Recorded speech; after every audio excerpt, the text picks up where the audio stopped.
ఆంధ్రజ్యోతి ఆధ్వర్యంలో ముత్యాల ముగ్గుల పోటీల కార్యక్రమాన్ని పంచాయతీరాజ్ గ్రామీణాభివృద్ధి శ్రీ శిశు సంక్షేమ శాఖ మంత్రి డాక్టర్ సీతక్క ప్రారంభించారు.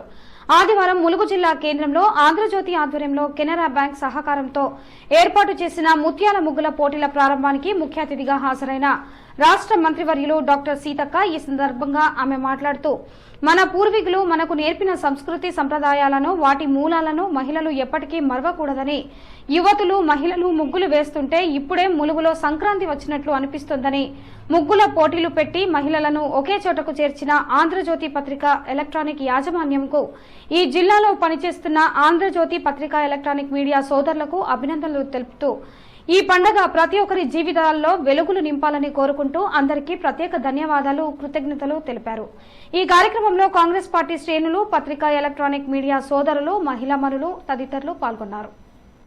కాబట్టి మన పూర్వీకులు మనకి ఇచ్చినటువంటి కడపలు కడుక్కోవడము, పసుపుతో మరి కడపలను పూజించడము, శుభ్రం చేసుకోవడము, పసుపు బొట్టు పెట్టడం, కుంకుమ బొట్టు పెట్టడము, ముగ్గులు వేయడం, ఇవన్నీ కూడా అందానికే కాకుండా ఆహ్లాదానికి, ఆరోగ్యానికి ఆ ఒక్క ముగ్గులు చూసుకోగానే మనకి సంతోషం అనిపిస్తుంది, ఇతరులను కూడా సంతోషింపజేస్తుంది.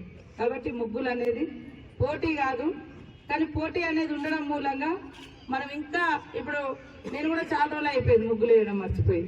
ఇప్పుడు ప్రయత్నం చేసినప్పుడు నేను కూడా బాగానే చేతి తిప్పగలుగుతా అనేది అర్థమైంది. పాత యొక్క చరిత్ర యొక్క గొప్పతనాన్ని, మన తాతలు ముత్తాతలు తరాలు ఆచారాలు సాంప్రదాయాలు ఏవైతే ఇచ్చిరో అవన్నీ కూడా మర్చిపోతా ఉన్నారు. కాబట్టి మనం ఎంత స్థాయికి ఎదిగినా మన గతాన్ని, మన గత వైభవాన్ని కూడా గుర్తుపెట్టుకున్నప్పుడే మరి పాత కొత్తతోటి మంచి జీవితం కూడా ఉంటుంది.